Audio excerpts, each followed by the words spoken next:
যতদিন না পরীক্ষা কমপ্লিট হচ্ছে ততদিন পর্যন্ত জন্য এবছরও ক্লাস থাকছে।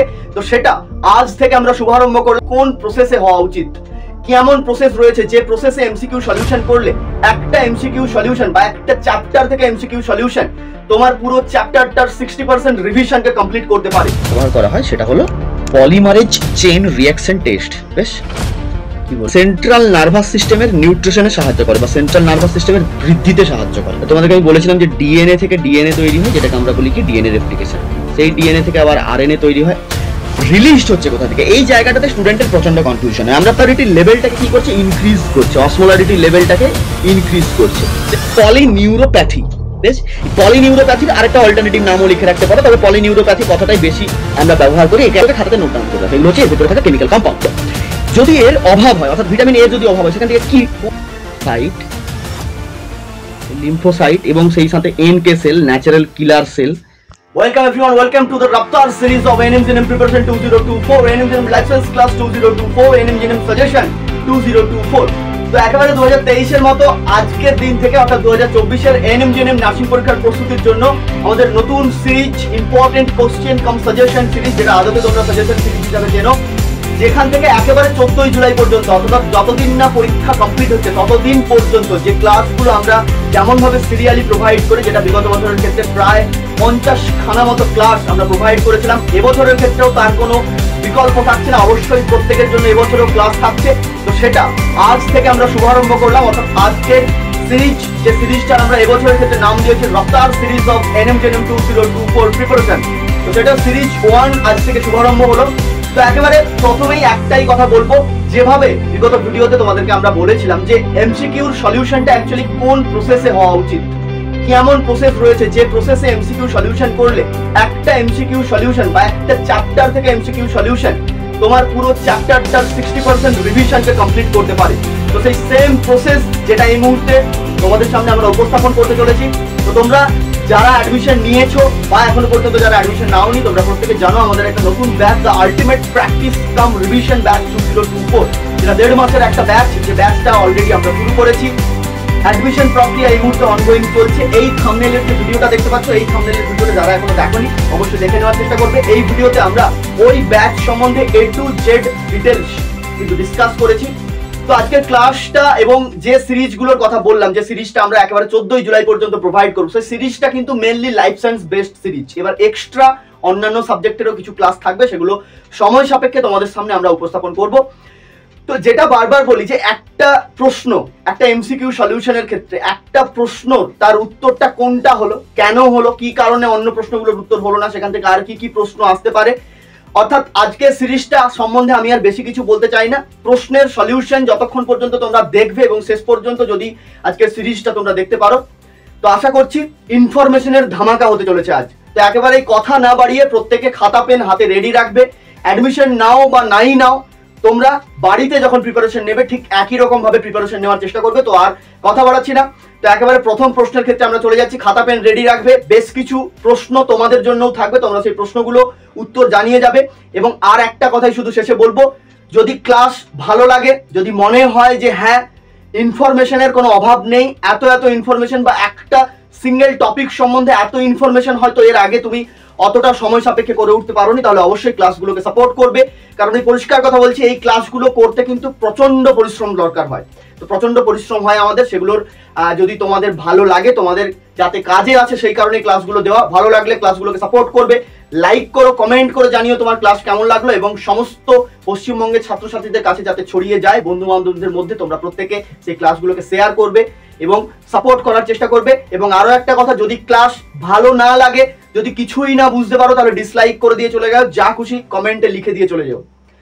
তো চলো একেবারে ফার্স্ট কোশ্চেন আজকে আমরা দেখে নেবো। তো দেখো আজকে একেবারে যেটা প্রথম প্রশ্ন রয়েছে, 1 নম্বর প্রশ্ন বলেছে পিত জ্বরের সংক্রমণের বাহক কোনটি? 4টে অপশন দেখতে পাচ্ছ, এডিস মশা, অ্যানোফিলিস মশা, কিউলেক্স মশা এবং কোনোটাই নয়। বেশ, একদম প্রথমে আমাদেরকে পিত জ্বর সম্বন্ধে একটু ডিটেলসে জেনে নিতে হবে। যেমনটা তোমাদের বললাম যে একটা প্রশ্ন থেকে কতগুলো প্রশ্ন আসতে পারে, জাস্ট সেটা তোমরা দেখতে থাকো। তাহলে প্রথমে এখান থেকে কি জানবো, এই যে পিত জ্বর বলেছে, পিত জ্বরটা অ্যাকচুয়ালি কি ধরনের ফিভার, মানে এটা কি ব্যাকটেরিয়া তৈরি করছে, মানে এর প্যাথোজেনটা কে?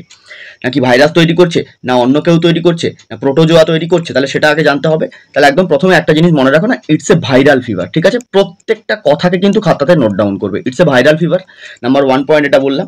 তাহলে এখান থেকে একটা প্রশ্ন আসতে পারে যে পিত জ্বর কোন ধরনের জ্বর বা এইখানে কোন প্যাথোজেন কাজ করে। ঠিক আছে, এখানে যেটা তোমাকে জিজ্ঞেস করেছে, এখানে কিন্তু তোমাকে প্যাথোজেনের নাম জিজ্ঞেস করেনি, তোমাকে কার নাম জিজ্ঞেস করেছে, বাহকের নাম জিজ্ঞেস করেছে। বাহককে আমরা কি বলি বলো তো, ভেক্টর বলি, অর্থাৎ যারা প্যাথোজেনকে বহন করে এবং রোগকে ছড়ায় তাদেরকে বলা হয় বাহক। এখানে ভেক্টরের কথা জিজ্ঞেস করেছে।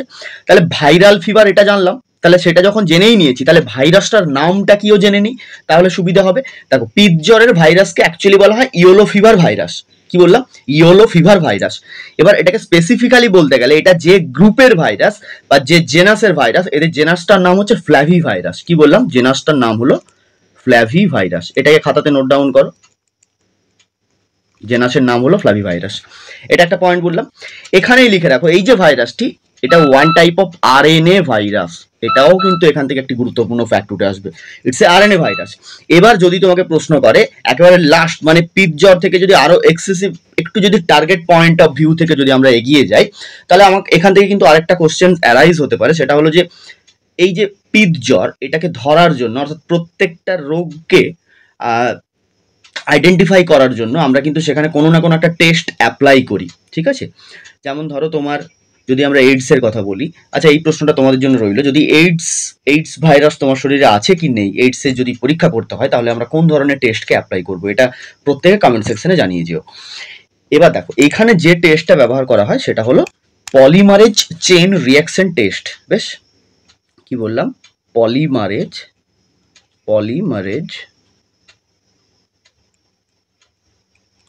চেইন, আমি পলিমারেজ চেইন বলেই শর্টে লিখে দিলাম, রিঅ্যাকশন টেস্ট, এই কথাটা তোমরা খাতাতে অ্যাড করে নিও, polymerase chain reaction test.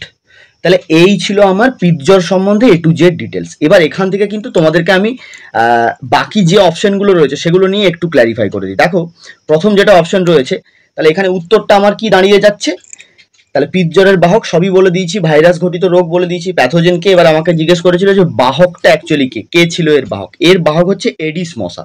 Aedes মশার যদি সায়েন্টিফিক নেম জিজ্ঞেস করে, সেখান থেকে আমরা কি বলতে পারি, এডিস অ্যাজিয়েফটি, তাই না, এডিস অ্যাজিয়েফটি।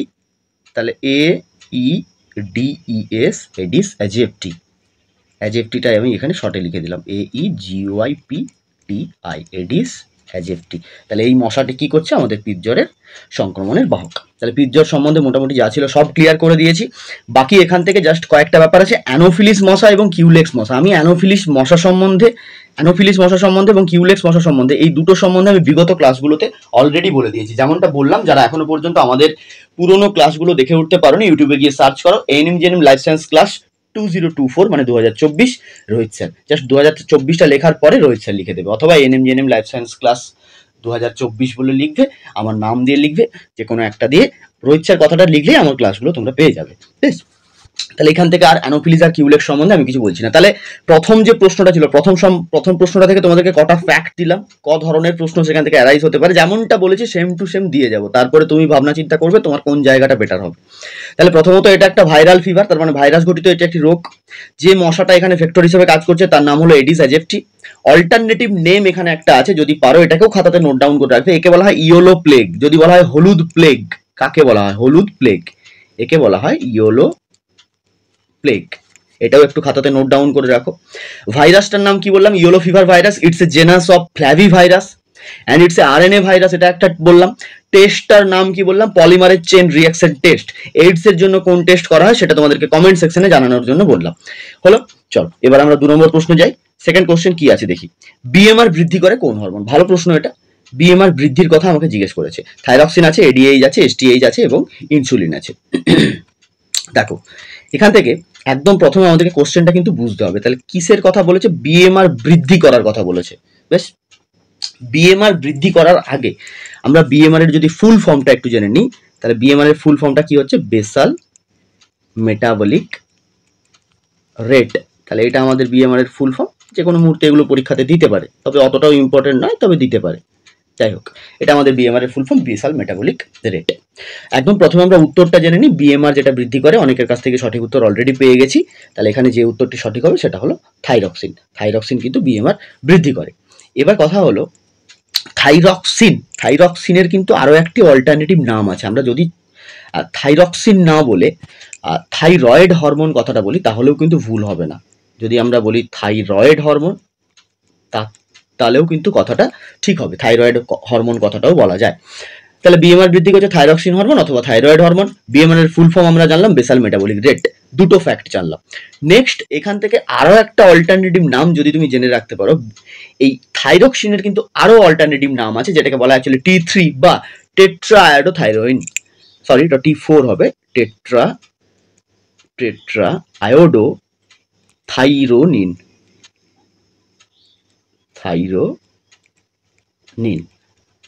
এটা একটা ফ্যাক্ট জানলাম। এখান থেকে 4 নম্বর ফ্যাক্ট এলো, বিএমআর বাড়ায় বলতে অ্যাকচুয়ালি কি করে। এরা যে কাজটা করে দেখো, এরা অক্সিজেনকে গ্রহণ করার অর্থাৎ O2 কে ইনটেকের মাত্রাটাকে বাড়ায়, অর্থাৎ অক্সিজেন গ্রহণের মাত্রা বাড়ে। এবং অবভিয়াসলি আমরা যেটা জানি যে অক্সিজেন গ্রহণের মাত্রা যদি বাড়ে তাহলে বিএমআরও কিন্তু বাড়তে থাকবে, এটাই কিন্তু এদের মধ্যে কানেকশন। যার কারণে যখনই এমনটা হয় তখন কি হয়, আমাদের শরীরে এনার্জির পরিমাণটা বাড়ে। সেই কারণে কি হয়, একে বলা হয়, এর আরো একটা অল্টারনেটিভ নাম আছে যে ফ্যাক্টটা তোমাদেরকে বললাম, একে বলা হয় ক্যালোরিজেনিক হরমোন। ক্যালোরিজেনিক হরমোন, এই ফ্যাক্টটাও এখান থেকে একটা লিখে রাখো খাতাতে, ক্যালোরিজেনিক হরমোন। এবার এর যদি কিছু একটু ফাংশন দেখা যায় যে কি কি কাজ করছে হরমোনটা, প্রথমত যে কাজটা করছে দেখো একেবারে খুব গুরুত্বপূর্ণ, মেইনলি গ্রোথ অ্যান্ড ডেভেলপমেন্টে সাহায্য করছে। কি বললাম, গ্রোথ এবং ডেভেলপমেন্টে সাহায্য করছে। এবার এখানে এই যে বললাম যে গ্রোথ, তাহলে যেহেতু একটি হরমোন গ্রোথে সাহায্য করছে, গ্রোথে সাহায্য করা মানেই সেলের ভেতরে কিন্তু মেটাবলিক অ্যাক্টিভিটির একটা কানেকশন থাকবে, ঠিক আছে। তার মানে কিছু না কিছু ভাঙবে এবং কিছু না কিছু তৈরি হবে। তা যেহেতু ভাঙার ব্যাপারটা আছে, এই কারণে যেহেতু এই হরমোন এই ধরনের কাজে লিপ্ত থাকে, যার জন্য এখান থেকে আরো একটা ফ্যাক্ট নোট ডাউন করে রাখো, তাহলে একে কি বলা হয়, anabolic hormone. It's a anabolic hormone, এটা একটা ফ্যাক্ট এখান থেকে নোট ডাউন করো। হলো, পরেরটাতে আসো, আর কি কি কাজ করছে, আরবিসি এর পূর্ণতা প্রাপ্তিতে সাহায্য করছে। এটা আমরা জানি, প্রত্যেকে জানো, আমরা টেক্সট বই ভালো করে পড়েছি, তারা প্রত্যেকে জানি আরবিসি এর পূর্ণতা প্রাপ্তিতে সাহায্য করছে, ব্যাঙাচি থেকে ব্যাঙে রূপান্তরে সাহায্য করছে। আরেকটা ভালো পয়েন্ট আছে, সেন্ট্রাল নার্ভাস সিস্টেমের নিউট্রিশনে সাহায্য করে বা সেন্ট্রাল নার্ভাস সিস্টেমের বৃদ্ধিতে সাহায্য করে। এটাও কিন্তু এখান থেকে একটা ভালো ফ্যাক্ট উঠে আসবে। তাহলে থাইরক্সিন সম্বন্ধে আমার যা যা কিছু জানা ছিল মোটামুটি অন অ্যান অ্যাভারেজ প্রত্যেকটা ব্যাপারেই আমরা জেনে নিয়েছি। নেক্সট এখানে এসটিএইচ বলে একটি ব্যাপার আছে, এসটিএইচ সম্বন্ধে কি কি ফ্যাক্ট উঠে আসতে পারে।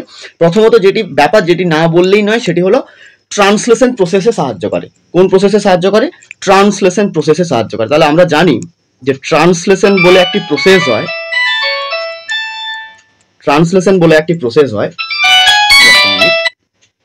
হ্যালো,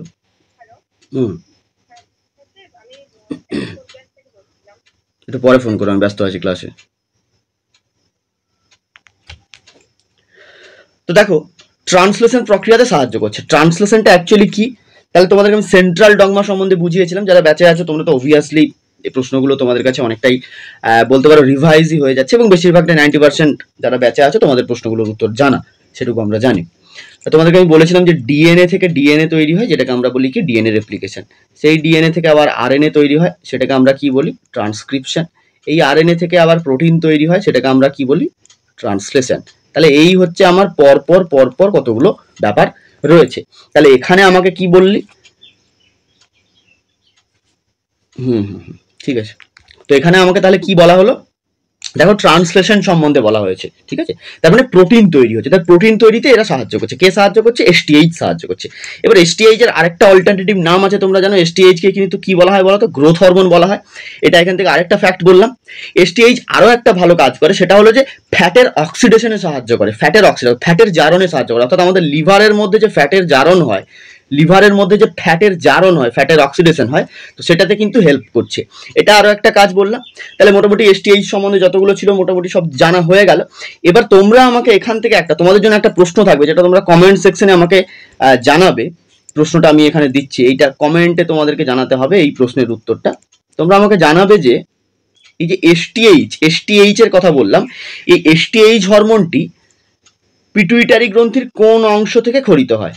এসটিএইচ হরমোনটি পিটুইটারি গ্রন্থির কোন অংশ থেকে ক্ষরিত হয়, এটা তোমরা আমাকে কমেন্ট সেকশনে প্রত্যেকে জানিয়ে যাবে।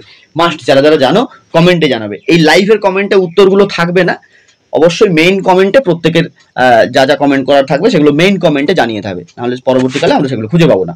চলো এবার এখান থেকে কি জানবো, এডিএইচ আছে, কোনোটাকেই বাদ দেবো না, সব যেমনটা বলেছি যা দেওয়ার সবটা দিয়ে যাব, ভালো মন্দের বিচারটা তুমি তারপর করবে। এডিএইচ এর কথা আমাকে বলেছে, দেখো অ্যান্টিডাইউরেটিক হরমোন।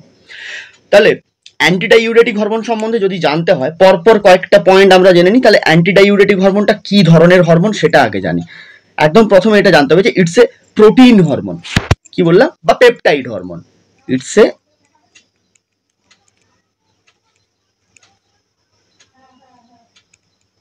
এ পেপটাইড হরমোন, এটা নাম্বার 1 ফ্যাক্ট বললাম, প্রোটিন হরমোন। এডিএইচ এর আরো কতগুলো অল্টারনেটিভ নাম আছে। প্রথমত একটা নাম যেটা কমন আমরা প্রত্যেকে জানি, ভেসোপ্রেসিন, এটা আমরা প্রত্যেকে জানি। আরেকটা অল্টারনেটিভ নাম লিখে রাখো, একে বলা হয় এভিপি। কি বললাম, একে বলা হয় এভিপি। এভিপি বলতে অ্যাকচুয়ালি কি বোঝানো হয়েছে, arginine vasopressin. A for arginine, VP for vasopressin. কি বললাম, আর্জিনিন ভেসোপ্রেসিন।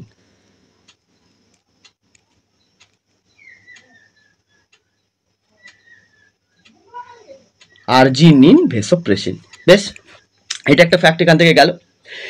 রিলিজড হচ্ছে কোথা থেকে, এই জায়গাটাতে স্টুডেন্টের প্রচন্ড কনফিউশন হয়। আমরা প্রত্যেকেই এখনো পর্যন্ত হয়তো যারা ভিডিও দেখছি, যারা ব্যাচের আছে আলাদা কথা, অন এন অ্যাভারেজ প্রত্যেকে আমরা কি ভাবি যে এডিএইচ সম্ভবত হয়তো পিটুইটারি থেকে নিঃসৃত হয়, মানে এডিএইচ তৈরি হচ্ছে পিটুইটারি থেকে, ওখান থেকে নিঃসৃত হচ্ছে। দুটো ব্যাপার হয়, এক হচ্ছে প্রোডাকশন, আরেকটা হচ্ছে সেক্রেশন।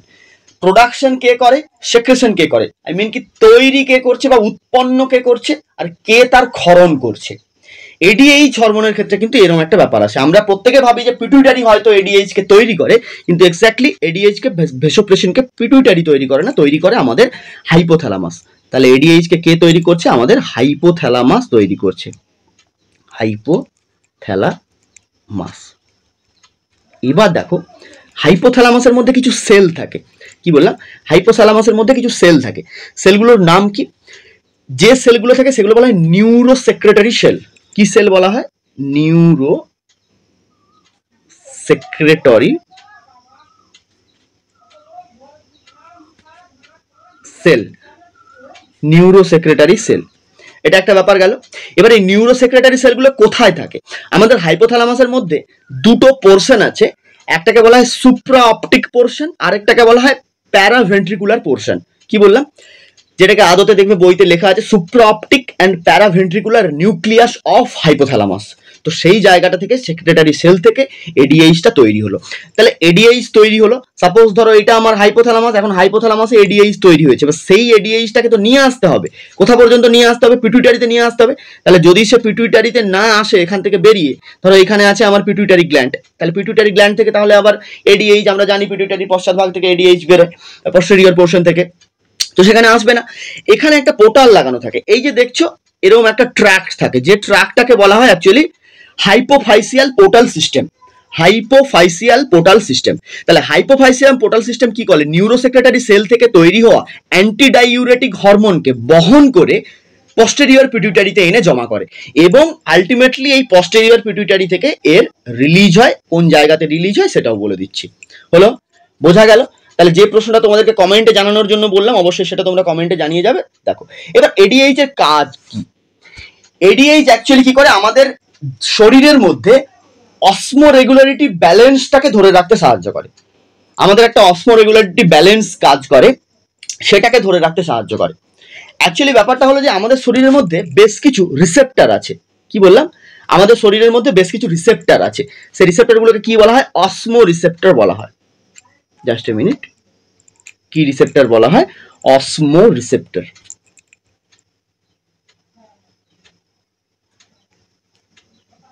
অসমো রিসেপ্টর বলা হয়, বেশ। এবার এই যে অসমো রিসেপ্টর গুলো, এই অসমো রিসেপ্টর গুলো অ্যাকচুয়ালি কি করে, আমাদের ব্লাডের, কি বললাম, আমাদের ব্লাডের মধ্যে অসমোলারিটির লেভেলটাকে চেক করে, ব্লাডের অসমোলারিটির লেভেলকে চেক করে, বেশ, প্রতিনিয়ত কিন্তু চেক করে চলেছে। এবার যদি দেখে যে অসমোলারিটির লেভেলটা ইনক্রিজ করেছে, কি বলেছিলাম, যারা ব্যাচে আছে তোমাদেরকে যখন এক্সক্রিয়েটরি সিস্টেম পড়ায় এগুলো একদম ইন ডিটেলে বুঝিয়ে দিয়েছি। এরা কি করছে, এই যে অসমোলারিটির লেভেল, এই অসমোলারিটির লেভেলটাকে কি করছে, ইনক্রিজ করছে, অসমোলারিটির লেভেলটাকে ইনক্রিজ করছে, বেশ। এবার অসমোলারিটি ইনক্রিজ হওয়া মানে কি, সল্টের পরিমাণ বাড়ছে, জলের পরিমাণ কমছে। তাহলে কি হচ্ছে, সল্টের পরিমাণ বাড়ছে, জলের পরিমাণ কমছে। তার মানে সোজা কথাতে এখানে কি হচ্ছে, H2O লেভেল লো হচ্ছে। বেশ, যখনই H2O লেভেল লো হবে আমাদের হাইপোথ্যালামাস কি হয়, সেই সময় অ্যাক্টিভ হয়। কি বললাম, H2O লেভেল যখনই লো হবে তখনই কে অ্যাক্টিভ হবে, হাইপোথ্যালামাসের মধ্যে নিউরোসেক্রেটারি সেলগুলো অ্যাক্টিভ হবে। হাইপোথ্যালামাসের মধ্যে নিউরোসেক্রেটারি সেলগুলো অ্যাক্টিভ হবে। এরা যখনই অ্যাক্টিভ হবে, এরা অ্যাক্টিভ হওয়া মানে কি, এডিএইচ কে তৈরি করছে, সেই এডিএইচ পিটুইটারিতে আসছে। এবার এরা কি করবে, ওই এডিএইচটা দুটো জায়গাতে কাজ করে।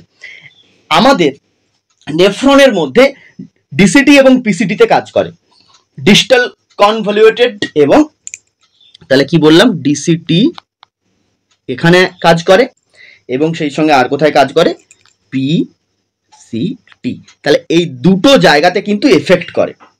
তাহলে কি বললাম, ব্লাডের যখন অসমোলারিটি লেভেল যখন বাড়ছে, বেড়ে যাওয়া মানে কি, osmolarity level increase, I mean সল্টের পরিমাণ বাড়ছে, জলের পরিমাণ কমছে।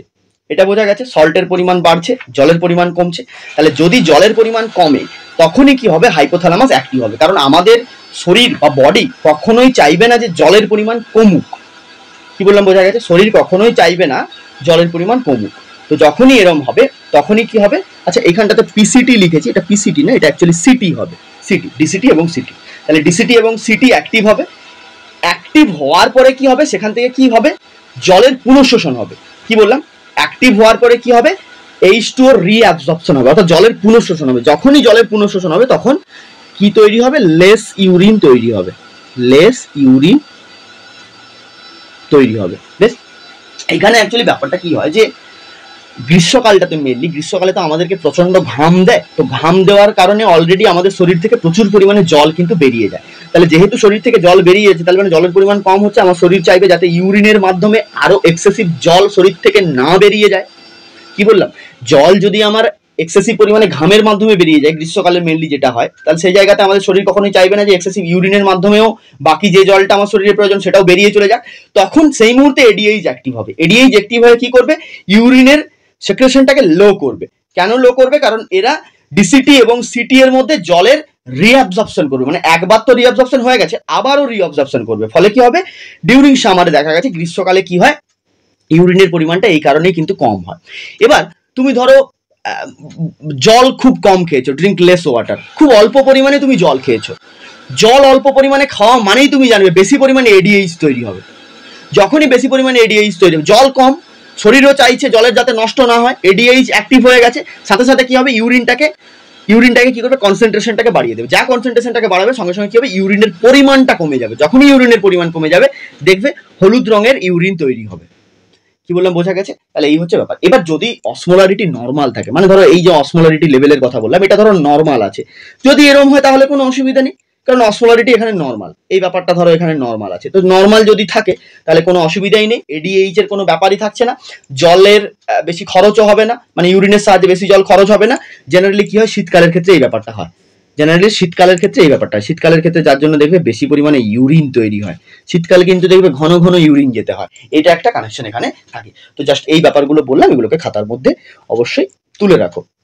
আচ্ছা, ইনসুলিন, এসটিএইচ বলে দিলাম, এডিএইচ বলে ফেললাম, ইনসুলিন সম্বন্ধে চলে আসি। দেখো, ইনসুলিন সম্বন্ধে কি জানতে হবে আমাদেরকে, একদম প্রথমে ইনসুলিন কি কাজ করছে সেটা জেনে ফেলি। তাহলে ইনসুলিন করছেটা কি, যে প্রসেসটাকে কন্ট্রোল করছে সেই প্রসেসটার নাম কি, গ্লাইকোজেনেসিস। কি বললাম, যে প্রসেসটাকে কন্ট্রোল করছে সেই প্রসেসটার নাম হচ্ছে গ্লাইকোজেনেসিস। এই প্রসেসটাকে কন্ট্রোল করছে। গ্লাইকোজেনেসিসে কি হচ্ছে, যে আমরা যে খাবারগুলো খাই সারাদিনে তার ভেতরে যে এক্সেসিভ পরিমাণে কার্বোহাইড্রেট গুলো থাকে, তো সেই কার্বোহাইড্রেট গুলোকে কি করছে, যকৃৎ এবং পেশিকোষে গ্লাইকোজেন হিসেবে সঞ্চিত করছে, অর্থাৎ গ্লুকোজ থেকে গ্লাইকোজেন তৈরি করছে। বেশ, তাহলে এখানে কি হচ্ছে, গ্লুকোজ থেকে গ্লাইকোজেন তৈরি হচ্ছে। গ্লুকোজ থেকে কি তৈরি হচ্ছে, গ্লাইকোজেনটা ফর্ম হচ্ছে, যেটাকে আমরা বলছি গ্লাইকোজেনেসিস।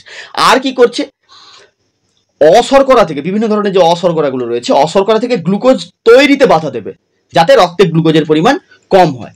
ঠিক আছে, তার মানে ইনসুলিনের সোজা যেটা কথা হচ্ছে যে ও কোনোভাবেই চাইবে না আমাদের রক্তের মধ্যে গ্লুকোজটা থাকুক। বেশ, সে কারণে কি করছে, খাবার দাবার থেকে যে এক্সেসিভ গ্লুকোজগুলো আছে, যেগুলো এক্সট্রা গ্লুকোজ, সেগুলো যাতে রক্তে বেশিক্ষণ না থাকে, তাদেরকে কি করছে, যকৃৎ এবং পেশিকোষে গ্লাইকোজেনেসিস প্রক্রিয়ার মাধ্যমে গ্লুকোজ থেকে গ্লাইকোজেন তৈরি করছে এবং যকৃৎ পেশিকোষে জমা করে দিচ্ছে।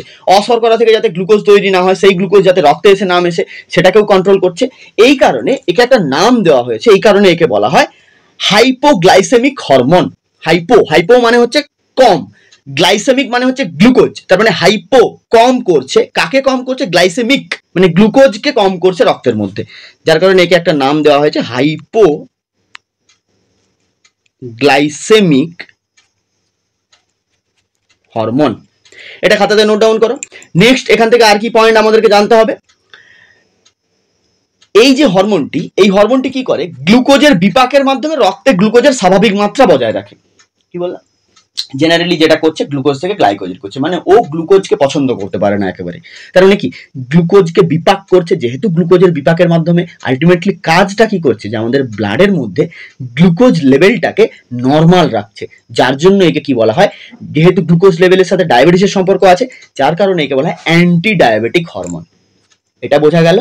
আর কি করে, ফ্যাটের জারণে সাহায্য করে, যখন ফ্যাটের জারণ হয় সেখান থেকে কিটোন বডি উৎপাদনে বাধা দেয়। ফ্যাটের জারণের ফলে কি হবে, কিটোন বডি উৎপন্ন হবে, তো ফ্যাটের জারণের ফলে কিটোন বডি উৎপাদনে বাধা দেয়, ওই প্রসেসটাতে জাস্ট বাধা দেয় ও, যার কারণে একে আরো একটা নাম বলা হয় অ্যান্টিকিটোজেনিক হরমোন। তো এগুলো মোটামুটি তোমাদের প্রত্যেকের জানা, আমি আর ইন ডিটেলে বললাম না। চলো পরেরটাতে যাই। এর পরের নেক্সট 2 নম্বর প্রশ্ন আমরা ছাড়লাম, 3 নম্বর প্রশ্নে আমরা চলছি। নিম্নলিখিত কোন ভিটামিনের অভাবে পেরিফেরাল নার্ভাস সিস্টেমের কার্যকারিতা বিনষ্ট হয়? তাহলে কিসের কথা বলেছে, পেরিফেরাল নার্ভাস সিস্টেমের কথা আমাদেরকে বলেছে। বেশ, PNS কি কি ফ্যাক্ট এখান থেকে আসতে পারে দেখো। পেরিফেরাল নার্ভাস সিস্টেম, প্রথমত পেরিফেরাল নার্ভাস সিস্টেম কি করছে, আচ্ছা তার আগে এটা জানার আগে, আচ্ছা আমাকে বলেছে যে পেরিফেরাল নার্ভাস সিস্টেমে কার্যক্ষমতা বিনষ্ট কোন ভিটামিনের অভাবে। ভিটামিনটাকে আমরা চিহ্নিত করি, এখানে যেটি উত্তর হবে সেটা হলো ভিটামিন B1। B1 এর অভাবে কিন্তু এই ব্যাপারটা হচ্ছে। এবার এই ভিটামিন B1 কি বললাম, ভিটামিন B1 এর অভাবে কিন্তু আরো একটা রোগ হয়, যেটাকে আমরা কি বলি বলতো, বেরি বলি, যেটাকে আমরা বলি বেরি। ভিটামিন B1 এর অভাবে এই রোগটা হয়। তোমরা আমাকে কমেন্টে জানাবে ভিটামিন B1 এর কেমিক্যাল নেমটা কি, অর্থাৎ ভিটামিন B1 এর রাসায়নিক নাম কি, তোমরা আমাকে কমেন্টের মাধ্যমে জানিয়ে দেবে।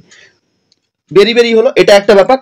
এবার বেরি এর সাথে আরো কয়েকটা জিনিস জানতে হবে, যে ভিটামিন B1 এর যদি ডেফিসিয়েন্সি হয়, সেখান থেকে ওয়েট ব্রেন বা ভেজা ব্রেন বা একটা সিন্ড্রোম হয়, যেটাকে বলা হয় ওয়ার্নিকেল কোরসাকফ সিন্ড্রোম। কি বললাম, সিন্ড্রোমটার নাম কি বললাম, কোরসাকফ। যারা ব্যাচে আছো তোমরা এগুলো সম্বন্ধে সম্পূর্ণ অবগত আছো।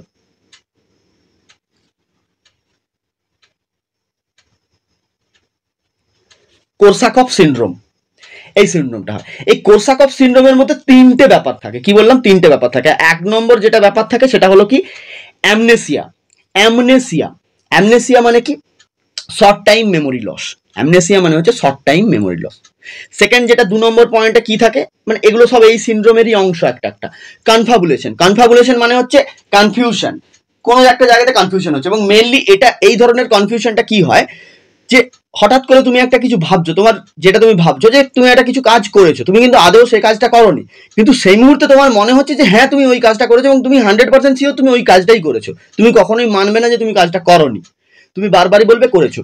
এই মেমোরিটা তার মানে কি, অ্যাকচুয়ালি তুমি কিন্তু কাজটা করোনি, তাহলে যে মেমোরিটা তোমার মাথার মধ্যে আছে তোমাকে বলছে যে হ্যাঁ তুমি ওই কাজটা করেছো, সেটা কি, সেটা হলো ফলস মেমোরি। তো এই কনফাবুলেশনের আরেকটা নাম হচ্ছে ফলস মেমোরি, এই ধরনের কনফিউশন যখন হয়। নেক্সট 3 নম্বর পয়েন্টে আরেকটা ব্যাপার আছে, সেটা হলো অ্যাটাক্সিয়া। অ্যাটাক্সিয়ার ক্ষেত্রে কি হচ্ছে, কোঅর্ডিনেশন লস করছে। কাদের মধ্যে সংযোগ বিনষ্ট হচ্ছে, না আমাদের মস্তিষ্ক, সুষুম্নাকাণ্ড এবং নিউরনের মধ্যে সংযোগ বিনষ্ট হচ্ছে, এবং এখান থেকে কিন্তু প্যারালাইসিসও ইনভলভ হতে পারে। তো যাই হোক, এই রোগের যেটা মেইন ব্যাপার হয় পেরিফেরাল নার্ভাস সিস্টেমের মধ্যে, অর্থাৎ এই পেরিফেরাল নার্ভাস সিস্টেমের মধ্যে যে নার্ভগুলো আছে, সেই নার্ভগুলোর ইনফ্লামেশন হয়, এবং এই পেরিফেরাল নার্ভাস সিস্টেমের নার্ভের ইনফ্লামেশন একে একটা টার্মে ডাকা হয়, একে অ্যাকচুয়ালি বলা হয় পলিনিউরোপ্যাথি। কি বলা হয়,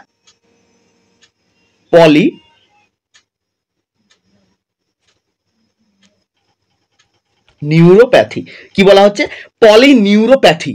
বেশ, পলিনিউরোপ্যাথির আরেকটা অল্টারনেটিভ নামও লিখে রাখতে পারো, তবে পলিনিউরোপ্যাথি কথাটাই বেশি আমরা ব্যবহার করি, একে আরো একটা নামে ডাকা হয়, সেটা হলো পলিনিউরিটিস।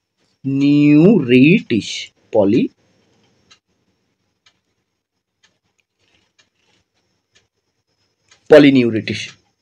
বেশ, এটাও বলতে পারো পলিনিউরিটিস বা পলিনিউরোপ্যাথি অ্যাকচুয়ালি কি হচ্ছে, inflammation of the peripheral nervous system nerve আর damage of peripheral nerves. Peripheral নার্ভগুলো যখন ড্যামেজ হয়, তার মানে এটি এমন একটি ভিটামিন যেটা কি করছে, নিউরাল অ্যাক্টিভিটিটাকে ঠিকঠাক রাখে। কোথাকার নিউরাল অ্যাক্টিভিটিকে ঠিকঠাক রাখে? পেরিফেরাল নার্ভাস সিস্টেমের নিউরাল অ্যাক্টিভিটিকে ঠিকঠাক রাখে। যার কারণে যেহেতু এই হরমোনটি এই কাজটি করছে, সে কারণে এই হরমোন বললাম, ভিটামিনটি, যেহেতু এই ভিটামিনটি এই কাজটি করতে সাহায্য করছে বা এই ভিটামিনটি থাকলে এই কাজগুলো ঠিকঠাকভাবে হয়, যদি না থাকে তাহলে কিন্তু প্রবলেম হয়। যার কারণে একে বলা হয় অ্যান্টি নিউরিটিক হরমোন। কি বলা হয় একে? অ্যান্টি নিউরিটিক বা অ্যান্টি নিউরাইটিক হরমোন একে বলা হয়। বারবার হরমোন বলে ফেলছি, এটা ভিটামিন হবে, অ্যান্টি নিউরাইটিক ভিটামিন। বেশ, তো যাই হোক, এই গেল এখান থেকে ব্যাপার। নেক্সট আমাদের সামনে দেখো বেশ কয়েকটি কিন্তু জানার মতো জিনিস আছে। প্রথমে আছে ভিটামিন এ। ভিটামিন এ সম্বন্ধে আমরা কি কি জানতে পারি? একদম প্রথমে ভিটামিন এ কি বলবো আমরা, দেখো একটু স্ক্রিনটা বড় করে নিই, তাহলে আমাদের বুঝতে সুবিধা হবে। পরপর করে প্রত্যেকটা ফ্যাক্ট আমরা জেনে নেব। প্রথমত ভিটামিন এ সম্বন্ধে আমরা কি জানবো না, ভিটামিন এ হচ্ছে একটা ফ্যাট সলিউবল ভিটামিন। তাহলে ভিটামিন এ হচ্ছে একটি fat soluble vitamin. Number 1 fact. এর মধ্যে যে কেমিক্যাল গুলো থাকে, যেটা অ্যাকচুয়ালি এর তো রাসায়নিক নাম রেটিনল, তো এর মধ্যে যে কেমিক্যাল গুলো থাকে, রেটিনল থাকে, আচ্ছা রেটিনাল থাকে। নেক্সট আছে রেটিনোইক অ্যাসিড, আমি আর এ বলে শর্টে লিখলাম, রেটিনোইক অ্যাসিড। নেক্সট যেটা থাকে বিটা ক্যারোটিন,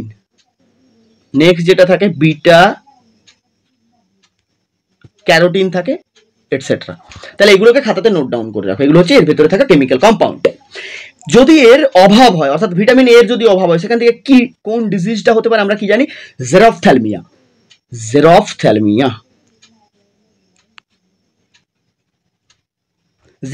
হতে পারে। জেরপ্থ্যালমিয়াটা অ্যাকচুয়ালি কি? Actually dryness of conjunctiva and cornea, অর্থাৎ কনজাংটিভা এবং কর্নিয়ার মধ্যে যদি ড্রাইনেস হয়, মানে তারা যদি শুকিয়ে যায়, শুষ্ক হয়ে যায়, তখন যে ব্যাপারটা হয় সেটাকে আমরা বলি জেরপ্থ্যালমিয়া। এবং এখান থেকেই যে ব্যাপারটা উঠে আসে সেটা হলো নাইট ব্লাইন্ডনেস। কারণ যদি আমরা দেখি, আমাদের অপসিন বলে একটি প্রোটিন আছে, অপসিন, প্রোটিনটার নাম কি? অপসিন বলে একটি প্রোটিন আছে, যে প্রোটিনটা অ্যাকচুয়ালি কি করে, এই অপসিন প্রোটিন কি করে, আমাদের রেটিনলটা, মানে এই যে বললাম ভিটামিন এর রাসায়নিক নাম রেটিনল, যাই বলো না কেন, রেটিনল বলো বা ভিটামিন এ বলো, রেটিনল বা ভিটামিন এ, এরা কিন্তু আমাদের রড কোষ এবং কোন কোষের ভেতরে থাকা এই যে অপসিন নামক প্রোটিনটি, এই প্রোটিনটার ফরমেশনে কিন্তু হেল্প করে। তাহলে retinol essential for rod and কোন সেলস অপসিন প্রোটিন। তাহলে যেহেতু ওই প্রোটিনটা ক্র্যাশ করছে, তখন কি হয়? নাইট ব্লাইন্ডনেসটা মেনলি হয়। রড সেলের ক্ষেত্রেই ব্যাপারটা বেশিরভাগ ক্ষেত্রে ঘটে, যার ফলে রাতকানা রোগের উৎপত্তি ঘটে।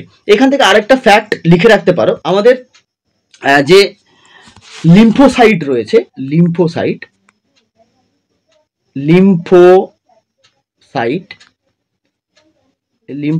এবং সেই সাথে এনকে সেল, ন্যাচারাল কিলার সেল, এগুলো সব ইমিউনিটির সাথে কানেক্টেড, তোমরা জানো।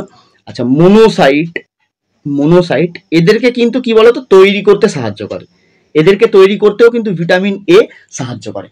আরেকটা কথা যেটা হলো যে এরা কিন্তু ইমিউনিটি পাওয়ারের ক্ষেত্রে খুব ভালো, অর্থাৎ ইনক্রিজ ইমিউনিটি পাওয়ারকে বাড়ায় এবং অ্যান্টি অক্সিডেন্ট হিসাবে কাজ করে। এবার তোমাদের জন্য এখান থেকে একটা প্রশ্ন থাকবে, তোমরা আমাকে জানাবে, আমি একটা নাম লিখছি, তোমরা আমাকে বলবে এটা কোন ভিটামিনের অভাবে হয়। তাহলে যে রোগটার নাম হচ্ছে অ্যালোপেসিয়া, কি বললাম? অ্যালোপেসিয়া। তো অ্যালোপেসিয়া রোগটি কোন ভিটামিনের অভাবে হয়, তোমরা আমাকে এটা কমেন্টে উত্তরটা জানিয়ে যাবে, যে কোন ভিটামিনের অভাবে অ্যালোপেসিয়া রোগটি হয়, এটা আমাকে কমেন্টে এখান থেকে জানিয়ে যাবে। বেশ, তাহলে মোটামুটি এখানে ভিটামিন এর সম্বন্ধে জেনে নিলাম, বাকি যেগুলো আছে রইল। চলো 4 নম্বর প্রশ্নে যাই। 4 নম্বর প্রশ্ন আমাদেরকে বলেছে স্তন্যপায়ী প্রাণীদের সার্ভাইকাল ভার্টিব্রার সংখ্যা কয়টি? অর্থাৎ আমাদের স্তন্যপায়ী প্রাণীদের ক্ষেত্রে টোটাল কয়টা সার্ভাইকাল ভার্টিব্রা আছে। বেশ, দেখো সার্ভাইকাল ভার্টিব্রাটাকে তোমাদের বোঝাতে সব থেকে ভালো সুবিধা হবে যদি আমরা এক্ষেত্রে একটি ছবির সহযোগিতা নেই, তাহলে কিন্তু বোঝাতে সব থেকে ভালো সুবিধা হবে যদি আমরা একটা ছবিতে যাই। বেশ, তোমরা এই যে ছবিটা দেখতে পাচ্ছ, দেখো এই হচ্ছে আমাদের total cervical vertebra. Just a minute, এটা হ্যাঁ এবার হয়েছে। এই হচ্ছে আমার টোটাল সার্ভাইকাল ভার্টিব্রার ছবি। তোমরা দেখতে পাচ্ছ, আমি প্রথম থেকে শেষ পর্যন্ত একটা দেখাই। টোটাল এই এই হচ্ছে। তাহলে এখানে যতগুলো আমাদের মানুষের শরীরের মধ্যে ভার্টিব্রি আছে সবগুলো সম্বন্ধেই আছে, ঠিক আছে। এবার অনেকগুলো ব্যাপার আছে, দেখো প্রথমত একদম প্রথমে যেটা জানতে হবে আমাদের কত রকমের ভার্টিব্রি আছে। একদম প্রথমে একটা দেখতে পাচ্ছ C1 থেকে C7 পর্যন্ত দেওয়া আছে, C1 থেকে C7 অর্থাৎ এই জায়গাটা, এই যে পোর্শনটা, এটাকে বলা হয় সার্ভাইকাল। কি বললাম? সি মানে হচ্ছে সার্ভাইকাল হলো। এরপর আছে টি, টি অর্থাৎ এই জায়গা থেকে শুরু করে একেবারে T12 পর্যন্ত অর্থাৎ এতটা পর্যন্ত, এই যে জায়গাটা অর্থাৎ এইখান থেকে শুরু করে একদম এতটা। T1 থেকে দেখো T12 পর্যন্ত আছে। এই যে টি, টিটাকে বলা হয় থোরাসিক, তাহলে সার্ভাইকাল গেল, থোরাসিক গেল। এরপর আছে দেখো এল, এল এর আমরা তিনটে সেকশন কিন্তু এই মুহূর্তে দেখতে পাচ্ছি। কটা সেকশন দেখছি? তিনটে সেকশন দেখছি, অর্থাৎ এইখানে এই L1 থেকে শুরু করে L5 পর্যন্ত তিনটে সেকশন দেখছি, L1 থেকে L5। এল বলতে অ্যাকচুয়ালি বোঝায় লাম্বার, এল বলতে বোঝায় লাম্বার। শেষে যেটা আছে স্যাক্রাম এবং একেবারে এন্ডিং পয়েন্টে আছে কক্সিস। তাহলে এই হচ্ছে আমাদের টোটাল ভার্টিব্রি। যেখানে লাম্বার তাহলে কটা হলো? লাম্বার আছে আমার 5টা, থোরাসিক আছে আমার 12টা, আর সার্ভাইকাল আছে আমার টোটাল 7টা। বোঝা গেছে? তাহলে এই গেল আমার টোটাল ব্যাপার। এবার আমাকে বলে যে সার্ভাইকালের সংখ্যা কয়টা, সার্ভাইকাল ভার্টিব্রির সংখ্যা কয়টা। তো জাস্ট এখান থেকে আমি আরামসে উত্তরটা বের করে নিতে পারবো। বোঝা গেল আশা করছি এই প্রশ্নের উত্তরটা তাহলে কি হবে। এখান থেকে বের করে নিলাম আমরা। তো এখানে আমরা অপশনগুলো সবই দেখতে পাচ্ছি, 15, 7, 17, 33টা। ঠিক আছে, হয়ে গেল। তাহলে এখানে এটা হলো সঠিক উত্তর। এবার যদি বলে টোটাল কতগুলো ভার্টিব্রি আছে তাহলে উত্তর হবে আমার 33টা টোটাল। টোটাল যদি বলে কতগুলো ভার্টিব্রি আছে তাহলে সেখান থেকে আমার উত্তর হবে 33টা। চল, ভার্টিব্রি মানে হচ্ছে কশেরুকা, বাংলা মানেটা হচ্ছে কশেরুকা। নিম্নলিখিত কোন প্রকার প্লাস্টিড প্রোটিন সঞ্চয় করে রাখে? দেখো এখান থেকে অনেকগুলো ফ্যাক্ট জানার আছে। একদম প্রথমে আমাকে জানতে হবে যে প্লাস্টিড, প্লাস্টিড সম্বন্ধে আমি ইন ডিটেলে সব জেনে নেব এবং এখান থেকে উত্তরটাকেও ক্ল্যারিফাই করে দিচ্ছি। দেখো প্লাস্টিড সম্বন্ধে যদি জানতে হয় তাহলে প্লাস্টিড, আমার লেখাগুলো হয়তো প্রত্যেকটা জায়গাতে আমি লিখি না, পেনটার একটু প্রবলেম আছে। কথাগুলো ভালোভাবে মন দিয়ে কানটা খাড়া করে শুনবে, বহু কিছু কথা এক্সট্রা পয়েন্ট হিসেবে বলে যায় যেগুলো হয়তো লিখিও না। প্লাস্টিড সম্বন্ধে আমরা কি জানবো? প্রথমত হচ্ছে এটা হচ্ছে ডাবল মেমব্রেনাস, এটা আমরা প্রত্যেকে জানি। প্লাস্টিডটা কি না, প্লাস্টিড হচ্ছে একটা ডাবল মেমব্রেনাস হয় অর্থাৎ দ্বিপর্দা বিশিষ্ট। কোথায় থাকে প্লাস্টিড? মেনলি কাদের মধ্যে থাকে? প্রেজেন্ট ইন, প্লাস্টিড কাদের মধ্যে থাকে? প্রেজেন্ট ইন ফটোসিনথেটিক, যারা ফটোসিনথেটিক প্ল্যান্ট আছে অর্থাৎ হায়ার প্ল্যান্ট যারা, বা ধরো ডায়াটমসের মধ্যে, বা ধরো ডায়াটমসের মধ্যে এখানে থাকতে পারে, ব্লু গ্রিন অ্যালগির মধ্যে থাকতে পারে, বিজি এর মধ্যে থাকতে পারে, ইউগ্লিনয়েডের মধ্যে থাকতে পারে। তাহলে এদের প্রত্যেকের মধ্যে প্লাস্টিড থাকতে পারে এবং এই জায়গাটা কিন্তু 2024-এর জন্য গুরুত্বপূর্ণ। আমি বলে যাচ্ছি কোনো একটা কারণে এই জায়গাটা কিন্তু 2024-এর জন্য গুরুত্বপূর্ণ। তো যাই হোক, এবার আমরা দেখি প্লাস্টিডকে মোট কত ভাগে ভাগ করা হয়। দেখো প্লাস্টিডকে 3 ভাগে ভাগ করা হয়। টোটালি প্লাস্টিডকে আমরা 3 ভাগে ভাগ করতে পারি। তাহলে একদম প্রথমে যেটা আছে তাকে আমরা বলি লিউকোপ্লাস্ট। তাহলে প্রথমটা হচ্ছে লিউকো, এটা হচ্ছে লিউকোপ্লাস্ট। তারপরে আছে ক্রোমোপ্লাস্ট, লিউকোপ্লাস্ট, ক্রোমোপ্লাস্ট। নেক্সট যেটা আছে ক্লোরোপ্লাস্ট, ক্লোরোপ্লাস্ট। এই হচ্ছে আমার 3 ধরনের প্লাস্টিড। তাহলে একটা একটা করে আমি জানি। একদম প্রথমে আমরা লিউকোপ্লাস্ট সম্বন্ধে জানবো। দেখো লিউকোপ্লাস্ট মনে রাখবে এরা কিন্তু কালারলেস, অর্থাৎ এদের কোনো কালার থাকে না। কি বললাম? লিউকোপ্লাস্ট হচ্ছে হোয়াইট হয়, হোয়াইট, হোয়াইটটাকে অ্যাকচুয়ালি কালারের খাতায় ফেলা হয় না, তো সেই কারণে একে বলা হয় কালারলেস। এবার লিউকোপ্লাস্টকে কিন্তু টোটাল আমরা 3 ভাগে ভাগ করতে পারি। As on it store material, অর্থাৎ এরা এই লিউকোপ্লাস্ট তাদের সেলের মধ্যে কোন ধরনের বা এই ধরনের প্লাস্টিডের মধ্যে কোন প্রকার খাওয়ার সঞ্চয় আছে তার উপর নির্ভর করে আমরা এদেরকে 3টে ভাগে ভাগ করতে পারি। বেশ, একদম প্রথমে দেখো লিউকোপ্লাস্ট যারা ফ্যাটকে যারা স্টোর করে রাখে তাদেরকে বলা হয় এলাইওপ্লাস্ট। কি বলা হয়? এলাইওপ্লাস্ট। সেই ধরনের লিউকোপ্লাস্ট যারা প্রোটিনকে স্টোর করে রাখে তাদেরকে বলা হয় অ্যামাইলোপ্লাস্ট। কি বললাম? অ্যামাইলোপ্লাস্ট। যে ধরনের লিউকোপ্লাস্ট প্রোটিনকে সঞ্চয় করে রাখে, এবং সেই ধরনের লিউকোপ্লাস্ট যারা স্টার্চকে সঞ্চয় করে রাখে তাদেরকে বলা হয়, যারা স্টার্চকে সঞ্চয় করে রাখে তাদেরকে বলা হয় অ্যালিউরোপ্লাস্ট। এবং এখান থেকে আরেকটা ফ্যাক্ট মনে রাখবে যে লিউকোপ্লাস্টের মধ্যে কিন্তু স্ট্রোমা থাকে, গ্রানা থাকে না। স্ট্রোমা থাকে, গ্রানা থাকে না। এবার চলে আসো ক্রোমোপ্লাস্টের মধ্যে। ক্রোমোপ্লাস্টের ক্ষেত্রে দেখো ক্রোমোপ্লাস্ট প্রথমত হচ্ছে কালার্ড পিগমেন্ট, কালার্ড। তবে এখানে একটা ব্যাপার আছে যে ক্রোমোপ্লাস্টের মধ্যে সব কালারই থাকে, সব কালারই থাকে, শুধুমাত্র একটাই কালার থাকে না, সেটা হচ্ছে গ্রিন। এক্সেপ্ট গ্রিন কালার, বাকি সব কালার থাকে, এইটা কিন্তু মনে রাখতে হবে, ঠিক আছে। এবার ক্রোমোপ্লাস্ট যদি বিভিন্ন কালারের হয়, বললাম মেনলি কালারফুল পিগমেন্ট, তাহলে যদি হয় ক্রোমোপ্লাস্ট রেড কালারের, যদি রেড কালারের হয়, সরি, যদি ক্রোমোপ্লাস্ট রেড কালারের হয় তাকে আমরা বলবো রোডোপ্লাস্ট, তাকে আমরা বলবো রোডোপ্লাস্ট। যদি ক্রোমোপ্লাস্ট ইয়েলো কালারের হয়, সরি,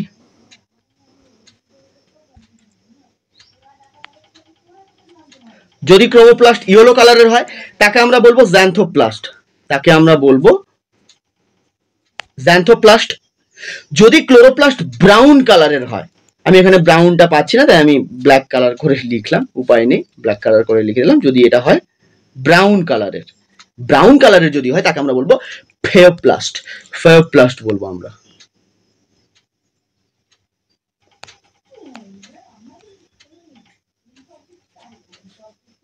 ফেওপ্লাস্ট হলো। এই তাহলে গেল আমার টোটাল ব্যাপার। তাহলে এরা কারা? এরা হচ্ছে সেই লাল কালার, মানে যদি লাল কালারের ক্রোমোপ্লাস্ট হয় তাকে আমরা বলবো রোডোপ্লাস্ট, যদি হলুদ কালারের ক্রোমোপ্লাস্ট হয় তাকে আমরা বলবো জ্যান্থোপ্লাস্ট, যদি ব্রাউন কালারের ক্লোরোপ্লাস্ট হয় তাকে আমরা বলবো ফিওপ্লাস্ট। এবার এর ভেতরে কি কি পিগমেন্ট থাকে, কি কি পিগমেন্ট থাকে, এগুলোও কিন্তু খুব গুরুত্বপূর্ণ। যদি আমাকে প্রশ্ন করে যে এই যে লাল কালারটা হচ্ছে কোথা থেকে, লাল কালার হওয়ার জন্য যে পিগমেন্টটা কাজ করে সেটা হলো লাইকোপিন পিগমেন্ট। কি বললাম? লাল কালার হওয়ার জন্য যে পিগমেন্টটা কাজ করে সেটা হলো লাইকোপিন পিগমেন্ট। এই পিগমেন্টটা কোথায় থাকে? মেনলি লাল কালারের, ধরো লঙ্কা, টমেটো, এদের মধ্যে থাকে। আচ্ছা, এবার যদি বলে পিপার, অর্থাৎ মরিচের মধ্যে, পিপার্সের মধ্যে, পিপার্সের মধ্যে যে লাল কালারটা হয় তার জন্য কোন পিগমেন্ট থাকে? সেটা হচ্ছে ক্যাপসান্থিন, ক্যাপসান্থিন বা ক্যাপাজান্থিন, ক্যাপাজান্থিন এরকমও বলতে পারো। যদি বলে ক্যারোটের কথা, অর্থাৎ গাজরের কথা, গাজরের লাল কালারের জন্য কোন পিগমেন্টটা দায়ী? সেখানে কি হবে? বিটা ক্যারোটিন হবে। হ্যাঁ, এছাড়া purple colour, red, blue, black, এগুলোর জন্য মেনলি অ্যান্থোসায়ানিন কাজ করে। তো অ্যান্থোসায়ানিনটা ওভারঅল সমস্ত মানে একটা ওভারঅল পিগমেন্ট আর কি, সবার ক্ষেত্রেই প্রযোজ্য হয়। তো এই হচ্ছে আমার টোটাল ব্যাপার, যেগুলো পিগমেন্ট সম্বন্ধে জানার ছিল। এবার আমাকে প্রশ্ন করেছিল প্রোটিন সঞ্চয় রাখে কোন পিগমেন্ট, নিম্নলিখিত কোন প্রকার প্লাস্টিড প্রোটিনকে সঞ্চয় করে রাখে। তাহলে প্রোটিনকে একজনই সঞ্চয় করছে, তার নামটা হচ্ছে অ্যামাইলোপ্লাস্ট। তাহলে এখানে অপশন বি হয়ে যাবে আমার সঠিক উত্তর। উত্তরটা হচ্ছে অ্যামাইলোপ্লাস্ট। বোঝা গেল?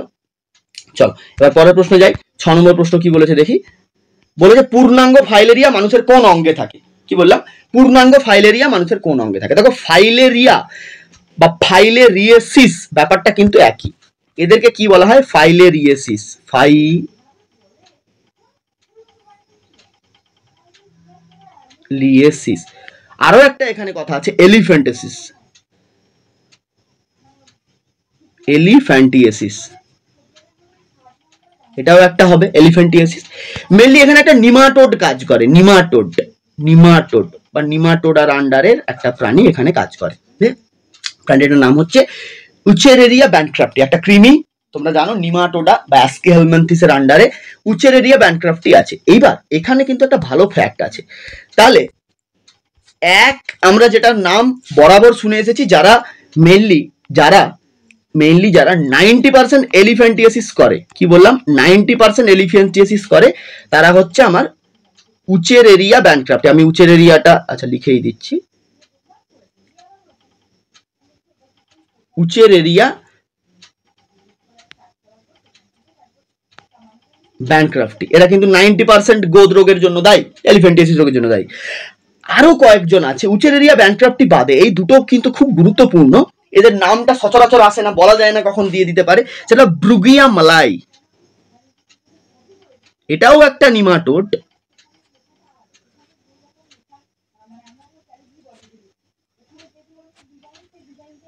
ব্রুগিয়া মালাই এটা একটা। আরেকটা আছে ব্রুগিয়া টিমোরি, আরেকটা আছে ব্রুগিয়া টিমোরি, এরাও কিন্তু দায়ী। কি বললাম? বোঝা গেছে? তাহলে এই হচ্ছে আমার এখান থেকে টোটাল ফ্যাক্ট যতগুলো ছিল বললাম। তাহলে এখানে আমার উত্তরটা কি হচ্ছে? পূর্ণাঙ্গ ফাইলেরিয়া মানুষের কোন অঙ্গে থাকে? এবার সবই তো বললাম, এবার উত্তরটা বলে দেই। উত্তরটা হলো লসিকা। আমাদের লসিকা তন্ত্রে বা লিম্ফেটিক সিস্টেমের মধ্যে এরা কিন্তু বিলং করে। বেশ, চলো পরেরটাতে যাচ্ছি। একটি তরল যোগকলার উদাহরণ দাও। এটা কিন্তু ভালো প্রশ্ন। একটা তরল যোগকলা, যোগকলার যদি আমরা স্পেসিফিকেশনটাকে দেখি, যোগকলার মধ্যে কিন্তু অনেকগুলো ব্যাপার থাকছে। বেশ, যদি আমরা যোগকলার স্পেসিফিকেশন দেখি, দেখো প্রথমত হচ্ছে যোগকলার মধ্যে কি কি থাকছে, connective tissue. Connective tissue, connective টিস্যুর মধ্যে মেইনলি কি কি থাকে, প্রথমত যদি বলা হয় যে মোস্টলি এরা অ্যানিমেলস এর মধ্যে দেখা যায়, এটা একটা পয়েন্ট এখান থেকে হতে পারে, তাহলে বেশিরভাগ প্রাণীদের ক্ষেত্রে এটা দেখা যায়। সেল এবং ফাইবার প্রেজেন্ট থাকে, তাহলে এরা এমন ধরনের একটা যোগকলা যার মধ্যে সেলও থাকে অ্যান্ড ফাইবারও থাকে, সেলও থাকে এবং ফাইবারও থাকে। হলো, এই দুটো পয়েন্ট গেল।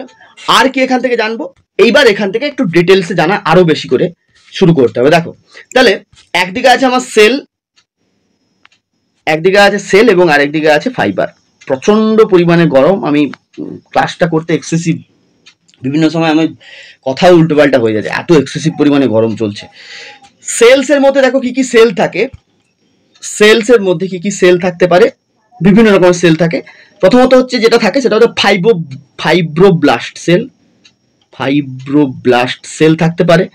আচ্ছা, ম্যাক্রোফেজ থাকতে পারে, ম্যাক্রোফেজ থাকতে পারে, ফ্যাট সেল থাকতে পারে, প্লাজমা সেল থাকতে পারে, এটসেট্রা এটসেট্রা। ফাইবারের জায়গাগুলো লিখি, কি কি ধরনের ফাইবার থাকতে পারে, কোলাজেন ফাইবার থাকতে পারে, কোলাজেন ফাইবার থাকতে পারে, রেটিকুলিন ফাইবার থাকতে পারে, আর ইলাস্টিন ফাইবার থাকতে পারে। তাহলে এই ধরনের ফাইবারগুলো থাকতে পারে। এবার এই যে কানেকটিভ টিস্যু বা যোগকলা, যোগকলাকে কিন্তু মেইনলি দুটো ভাগে ভাগ করা হয়, এই জায়গাটা কিন্তু খুব ইম্পর্টেন্ট। যোগকলাকে দুটো ভাগে ভাগ করা হয়। কি কি দুটো ভাগ, একটা হচ্ছে প্রপার কানেকটিভ টিস্যু, আর একটা হচ্ছে স্পেশাল কানেকটিভ টিস্যু। কি বললাম, প্রপার কানেকটিভ টিস্যু এবং special connective tissue. Proper connective টিস্যুর আবার দুটো ভাগ আছে, একটাকে বলা হয় লুজ আর একটাকে বলা হয় ডেন্স। একটা হচ্ছে লুজ আর একটা হচ্ছে ডেন্স। লুজ কারা, অ্যারিওলার, যারা স্কিনের নিচে থাকে, বা অ্যাডিপোজ ফ্যাটের যে লেয়ার, এরা হচ্ছে লুজ। ডেন্স কারা, ডেন্সের মধ্যে আবার দুটো ভাগ আছে, ডেন্সের মধ্যে দুটো ভাগ আছে, রেগুলার আছে, ইররেগুলার আছে। রেগুলারের মধ্যে যেমন ধরো তোমার টেন্ডন আছে, টেন্ডন, টেন্ডন, তারপরে তোমার ধরো লিগামেন্ট আছে, টেন্ডন আছে, লিগামেন্ট আছে। এইখানটা না গুলিয়ে যায় অনেকের, আমি এটা ক্লিয়ার করি, what is tendon and what is ligament. দেখো টেন্ডন মনে রাখবে সবসময় বোনের সাথে মাসেল, বি অ্যান্ড এম এর মধ্যে কানেকশন করে, অর্থাৎ অস্থি এবং পেশির মধ্যে কানেকশন করে টেন্ডন। লিগামেন্ট কোথায় কানেকশন করে, বোন টু বোন, একটা বোনের সাথে আরেকটা বোনের কিন্তু কানেকশন করে লিগামেন্ট। এটা আমাদেরকে মনে রাখতে হবে। এগুলো হচ্ছে সব রেগুলার বললাম। ইররেগুলারের মধ্যে আমাদের স্কিনের ডার্মিস আছে, যেটা অতটাও ইম্পর্টেন্ট নয়, তাই আমি বললাম না। এবার স্পেশালে চলে আসো। স্পেশালকে দুটো ভাগে ভাগ করা হয়, স্পেশালকে দুটো ভাগে ভাগ করা হয়। একটা হচ্ছে লিকুইড বা তরল যোগকলা, আরেকটা হচ্ছে সলিড। এই সলিড মানেই মানে যত জায়গাতে দেখবে সলিড আছে তার ভেতরে ফাইবার থাকবে, এবং লিকুইড মানে হচ্ছে নো ফাইবার। এই কারণেই তো এরা স্পেশাল, লিকুইড মানে নো ফাইবার। এবার ফাইবার থাকবে না, তোমরা পড়েছো যে রক্ত এক ধরনের তরল যোগকলা, এটা তোমরা পড়েছো। লসিকাও সেম, লিম্ফ এক ধরনের তরল যোগকলা। তাহলে যদি তোমাকে এখান থেকে প্রশ্ন করে রক্ত এবং লসিকা কোন ধরনের তরল যোগকলা, বা এমন একটি তরল যোগকলার উদাহরণ দাও যেগুলোর মধ্যে কিন্তু ফাইবার অনুপস্থিত থাকে, তখন আমার উত্তরটা হবে ব্লাড এবং লিম্ফ। হলো, এবারে সলিডের মধ্যে কি কি থাকবে, বোন থাকবে, সলিডের মধ্যে বোন থাকবে, আর কি থাকবে মানে অস্থি থাকবে এবং তরুণাস্থি থাকবে, কার্টিলেজ থাকবে। তাহলে বোন থাকবে এবং কার্টিলেজ থাকবে। বোনের ভেতরে যদি প্রশ্ন করে বোনের ভেতরে কি সেল থাকে, না অস্টিওসাইট সেল থাকে। যদি প্রশ্ন করে কার্টিলেজের ভেতরে কি সেল থাকে, বা তরুণাস্থির ভেতরে কি সেল থাকে, কন্ড্রোসাইট সেল থাকে। তো এগুলো প্রশ্নের পয়েন্ট অফ ভিউ থেকে প্রত্যেকটা ব্যাপার কিন্তু আমাদেরকে মাথার মধ্যে রাখতে হবে। বেশ, তাহলে কানেকটিভ টিস্যু বললাম, বাকি আর দুটো টিস্যু কেনই বা বাকি থাকে সেগুলো সম্বন্ধে একটু ছোট ছোট করে আমাদের জানতে হবে। সেই যখন জানছি, জানতে হলে ভালোভাবে জানবো, তাই না। এরপরে আছে দেখো মাসকুলার টিস্যু। মাসকুলার টিস্যু, যে পেশিগুলো মাসেলের সঙ্গে থাকে তাদের, এই যে টিস্যুগুলো মাসেলের সঙ্গে থাকে তাদেরকে বলে মাসকুলার। আমাদের টিস্যু কানেকটিভ টিস্যু যোগকলা হয়, মাসকুলার টিস্যু মাসেলের সঙ্গে থাকে, আর হচ্ছে নিউরাল টিস্যু। মাসকুলার টিস্যু তাহলে মাসেলের সঙ্গে থাকে। এখানে মনে রাখবে মাসকুলার টিস্যু দু ধরনের হয়, একটাকে বলা হয় ভোলান্টারি, যারা নিজেদের ইচ্ছে অনুযায়ী চলে, একটাকে বলা হয় ভোলান্টারি, যারা নিজেদের ইচ্ছে অনুযায়ী চলে, আরেকটা হচ্ছে ইনভোলান্টারি, আরেকটা হচ্ছে ইনভোলান্টারি, যারা নিজেদের ইচ্ছে অনুযায়ী চলে না। হলো, ভোলান্টারি গুলো মনে রাখবে এরা সর্বদা বোনের সাথে কানেক্ট থাকে, অর্থাৎ অস্থির সাথে এরা কানেক্ট থাকে, যার জন্য এরা নিজেদের ইচ্ছা অনুযায়ী চলতে পারে। ভোলান্টারি বা এদেরকে বলে স্কেলিটাল মাসেল, ইচ্ছা অনুযায়ী চলে। ইনভোলান্টারি যারা হয় এরা কিন্তু মেইনলি বিভিন্ন অর্গানের সঙ্গে কানেক্ট থাকে। অর্গান যেমন ধরুন আমাদের হৃৎপিণ্ডের পেশি, আমরা যদি চাই আমাদের হৃৎপিণ্ডের যে পেশি আছে বা আমাদের হৃৎপিণ্ডের পেশির মধ্যে অর্থাৎ যে মাসকুলার টিস্যু আছে, হৃৎপেশির মধ্যে যে মাসকুলার টিস্যু আছে, আমরা চাইলে কি সেই পেশিটাকে যখন তখন নাড়াতে পারবো? কখনোই পারবো না। কিন্তু আমাদের যদি ইচ্ছা প্রকাশ হয় এখনই, আমি এই যে কথা বলছি আমার হাতটা নড়ছে, তাই না? তাহলে হাতটাকে আমি নাড়াতে পারছি। কেন নাড়াতে পারছি? কারণ ইটস এ ভলান্টারি মাসেল। এর ভেতরে যে মাসকুলার টিস্যুগুলো আছে তারা ভলান্টারি মাসেলের ওয়ান টাইপ অফ ভলান্টারি মাসেলের ভেতরে থাকা মাসকুলার টিস্যু বা স্কেলিটাল মাসেলের ভেতরে থাকা। কেন? তারা বোনের সাথে কানেক্ট আছে। তাহলে মাসকুলার টিস্যুর মেইনলি কাজ হচ্ছে মাসেলের কন্ট্রাকশন করা এবং এক্সপ্রেশন করা, সংকোচন এবং প্রসারণ করা। রইল বাকি আরেকটা, যেটাকে আমরা বলছি neural tissue. Neural tissue mainly মনে রাখবে, নিউরাল টিস্যুর ক্ষেত্রে দুটো ব্যাপারই মাথায় রাখতে হবে, বেশি কিচ্ছু মনে রাখতে হবে। আমি বারবার বলি, খুব বেশি হিজিবিজি জিনিস পড়াই না, খুব অল্পই পড়াই। যেটুকু পয়েন্ট অফ ভিউ থেকে থাকার কথা এবং যেটুকু জানার প্রয়োজন সেইটুকুই পড়ে। দেখো, নার্ভাল টিস্যু নিউরাল টিস্যু, নিউরাল টিস্যুর মধ্যে দু ধরনের সেল থাকে। মেনলি থাকে নিউরন, নিউরাল টিস্যুর মধ্যে নিউরন থাকে। আর কি থাকে বলতো? নিউরোগ্লায়া থাকে। আর থাকে নিউরোগ্লায়া। নিউরোগ্লায়া, তাহলে নিউরন থাকে এবং নিউরোগ্লায়া থাকে, এই দুটো হচ্ছে আমার ব্যাপার। নিউরনটা কি? নিউরনকে তোমরা প্রত্যেকে জানো ইউনিট অফ নার্ভাস সিস্টেম বলা হয়। নিউরনের সংখ্যা মনে রাখবে কম থাকে, বেশ, নিউরনের সংখ্যা কম থাকে। আর নিউরোগ্লায়াটা হচ্ছে ইটস এ সাপোর্টিং সেল, মানে সাপোর্ট করে, নিউরাল টিস্যুকে সাপোর্ট করে। এদের সংখ্যাটা একটু বেশি থাকে, বেশ, এদের সংখ্যাটা বেশি থাকে। তাহলে এই দুটো জিনিস আমাকে এখান থেকে জেনে নিতে হবে। তো এই ব্যাপার গেল। এক্সেসিভ গরম, আরো কিছু প্রশ্ন করার আজকে ইচ্ছে ছিল, আরো হয়তো 4-5টা প্রশ্ন করে যেতাম, তো আজকে পারলাম না।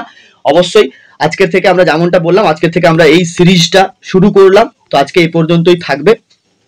আজকের আর পারছি না, অ্যাকচুয়ালি শরীরের কন্ডিশন অতটাও ঠিকঠাক না, এমনিতে আমি অসুস্থ, 11 দিন মতো আমি অসুস্থই ছিলাম, যারা ব্যাচে আছো তোমরা জানো। তো যাই হোক, আজকে এই পর্যন্তই রইল। একটাই রিকোয়েস্ট রইবে, যদি ভালো লাগে, যদি ক্লাস ভালো লাগে, যদি মনে হয় যে হ্যাঁ এখান থেকে অ্যাকচুয়ালি আমার প্রয়োজন ক্লাসগুলো, আমি অনেকটা ইনফরমেশন পাচ্ছি, আমার হেল্প হচ্ছে, তবে চেষ্টা করবে পশ্চিমবঙ্গের সমস্ত ছাত্রছাত্রীদের মধ্যে এই ক্লাসগুলোকে ছড়িয়ে দেওয়ার জন্য।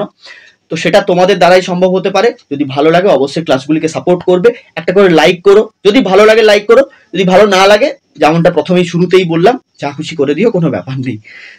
তো যাই হোক, কমেন্টের মাধ্যমে জানিও ক্লাসটি কেমন লাগলো। প্রত্যেকে উত্তর দেওয়ার চেষ্টা করবে, প্রত্যেকটা প্রশ্নের উত্তর দেওয়ার চেষ্টা করবে, যেগুলো তোমাদের জন্য প্রশ্ন ছিল সেই প্রশ্নগুলোর উত্তরও দিয়ে যাওয়ার চেষ্টা করবে। তো আজকের মতো এখানেই শেষ করলাম। প্রত্যেকে খুব খুব ভালো থেকো, সুস্থ থেকো, ভালোভাবে প্রিপারেশন নিও। Thank you so much.